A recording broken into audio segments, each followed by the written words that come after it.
Book of Malachi. Chapter 1 is about the priests who were abusing the sacrifices. You see, the sacrifices represented God's holiness. And unfortunately, the priests were stealing from them because, like modern-day tithers, they really don't care about God's holiness. Chapter 2 is about marriage. Marriage signifies holiness. You see, if you're not going to be loyal to your wife, then you're not going to be loyal to God either, are you? And chapter 4 is about God judging sin, something which unfortunately many pastors ignore today. The book of Malachi starts off in chapter 1 verse 1 that it's written to the burden of the Lord to Israel by Malachi. However, the priests represented Israel. And so every time the word you is used, second person plural, or second person singular, it always refers to priests. So Malachi 1:6, to you priests who have defiled my name. Malachi 2:1, and now, O priest, this commandment is for you. And Malachi 3:3, sons of Levi. And of course the priests were sons of Levi. So you can see that the whole context of the book is addressed to the priests to correct their abuse because they were stealing from the tithe. Malachi chapter 1 verses 8 to 13. Now marriage and divorce is mentioned in Malachi chapter 2 verses 10 to 17. And this does relate to tithing because the whole context of the book of Malachi is dishonesty. The priests were stealing from the tithe. So marriage is used to illustrate the dishonesty of the priests, because if the priests were dishonest to their wives, then they would be dishonest to God too. Malachi 2:15 states that God seeks a godly seed from the union of these men and women. Why is that? Well, although we read that the priests cover the altar of God with tears, and of course ordinary people couldn't approach the altar, only the priests could, so the context must be priests if it's reference to the altar. What happened was that these priests had married pagan women. Nehemiah chapter 13 verses 23 to 30. So their faith was not a pure faith, and yet God says that he seeks a godly offspring, meaning a pure offspring from their union, people who would worship him, not worship the pagan gods and pagan idols. The messenger of the covenant at Malachi chapter 3 verse 1 obviously refers to Christ. Now, Christ is the messenger of the covenant. Malachi 2:8 says the covenant of Levi, again referring to the priests, and his function is to correct these sinful priests, to purify them. Malachi 3:3. Okay? Purify them of what? Purify them of their sins, particularly theft. Malachi chapter 3 verse 8 and Malachi chapter 1 verse 13. Because remember, they were stealing from the tithe. We read at Malachi 3:6 that God does not change. Now again, the context is judgment here. Of course, God doesn't change in his ontological nature. I agree with that. But the context is God judging the sins of the priest in this particular context. Priests who had broken the covenant of Levi, Malachi chapter 2 verse 8, thus God will not change about his judging their sin. His position is immutable. He is going to purify Levi, Malachi 3:3, that's the priests, by judging them. Now it then says, therefore you are not consumed, O sons of Jacob. The word Jacob is used and not Israel, because Jacob was the name of Israel before the establishment of his covenant. You know, Jacob was a bit of a trickster. He tried to trick people. In fact, he did trick people, didn't he? So God uses this name Jacob rather than Israel to stress the dishonesty and the corruption and the thieving and the wickedness of the priests, because they were tricksters just like Jacob. At Malachi 3:8, God says, you have robbed me in tithes and offerings.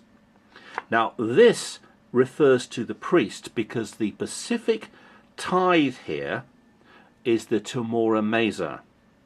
Now there were 3 tithes in Israel. The tithes, by the way, went to the Levites and the offerings went to the priest. The 3 tithes were the Levitical tithe, Numbers 18, 20 and 21.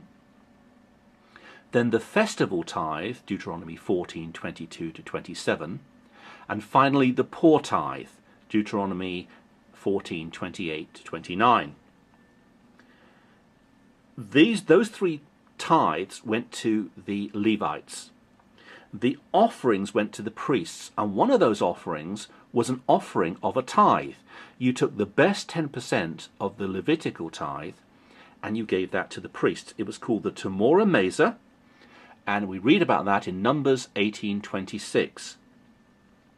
Now, when they had the temple in Jerusalem, what happened was that part of this Tamora Mesa or Tamora Maza, I don't speak Hebrew, so my pronunciation might not be correct. It was taken up to the temple in Jerusalem, Nehemiah 10:38.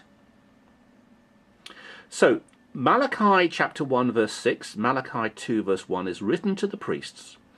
The word altar at chapter 2 verse 13 can only apply to the priests.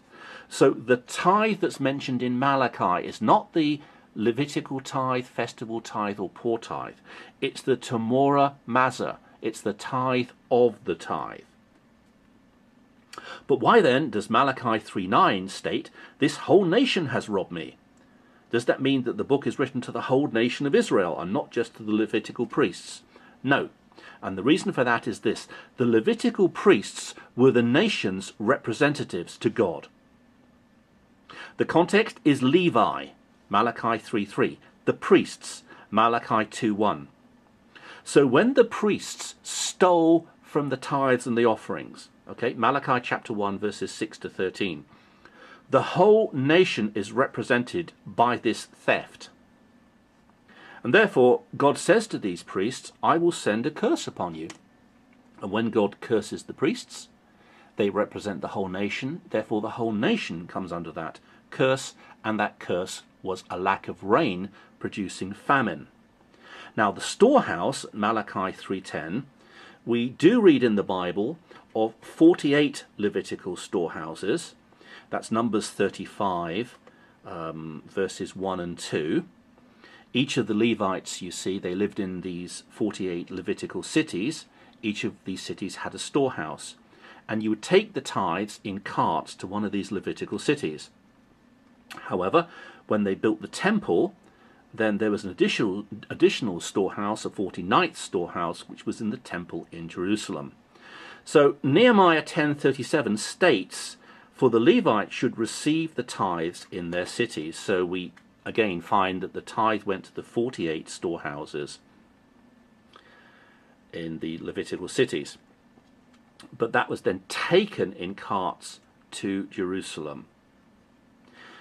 At Malachi 3:10, the tithe is to be taken into my house. That's a reference to the temple. I think everyone will agree with that. Now, if we look at Nehemiah 10:38, "And the Levites shall take up 1/10 of the tithe to the house of our God, to the rooms of the storehouses." So the Levites took this tithe, the Tamora Maza, of Numbers 18:26. It went from these Levitical cities into the storehouse at Jerusalem for all of the temple workers to eat and to receive payment for. And what happened was the priests were greedy, so they were stealing from it.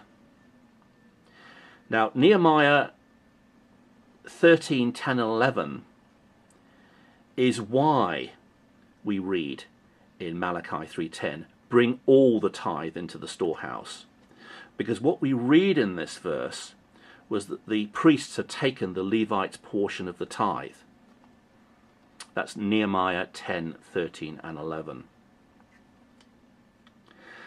Malachi 3:10, God says, "Test me now in this." Now, does this apply to our own day? Is this something that we can claim by faith for today? No, the curse of verse 9, Malachi 3:9, was drought. When Nehemiah left Jerusalem for a time, that was when the priests backslid badly. That's when they were stealing from the tithe, and so that's when God sent drought and famine to punish them. And of course, if you're going to send drought and famine upon a country, then everyone suffers, because the priests represented the whole nation. So obviously the blessing of verse 10 is rain. It's very, very appropriate, you know, for an agricultural society of that time. Now, we also read in Malachi 3:10 that there may be meat in my house. Meat is food. Meat is not money. And let's just clarify this. The word for meat is tereth. And the root meaning from which tereth comes from, Hebrews 2,963. Tereth is 2,964. But the previous word is the root of tereth, and it means to tear into pieces. So think of a lion. That's the primary meaning. You tear meat. You don't tear silver or gold. So that there may be meat, tereth, in my house, has to refer to food. It cannot refer to money. So, to clarify, windows of heaven, Malachi 3:10, simply refers to God sending rain. Think of Genesis 7, chapter 7, verse 11. We read, and the windows of heaven were open. This simply refers to rain. So that's the blessing.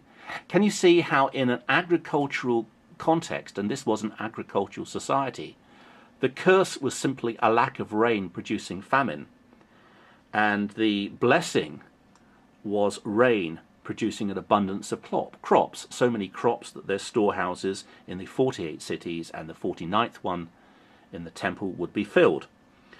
One final little point, we read two Hebrew letters which aren't translated in several passages concerning the tithe. It's the first and last letters of the Hebrew alphabet. Now, I don't speak Hebrew, I am not a scholar, but the first letter in the Hebrew alphabet is Aleph, and the last one is Tau. And it's used twice in Malachi 3:10. Bring Aleph Tau, all the tithes into the storehouse, if I will not open for you the Aleph Tau window of heaven. And I've read Aleph Tau where it appears in the Hebrew text. Now, I would suggest that as Jesus in the book of Revelation is the first and the last, possibly this use of the first and the last letters in the Hebrew alphabet might refer to Jesus Christ. I'm not certain about it, but I think that the reference to Aleph Tau here, and also in Deuteronomy 14:22, could refer to Christ as the fulfillment of the tithe, because the tithe was food, not money, and Christ is the bread from heaven, John 6:58. So Christ fulfills the tithe. We're nearly finished, Malachi 3:11, and I will rebuke the devourer for your sakes, so that he will not destroy the fruit of your ground. That simply refers to things like the locust and storms destroying the crops.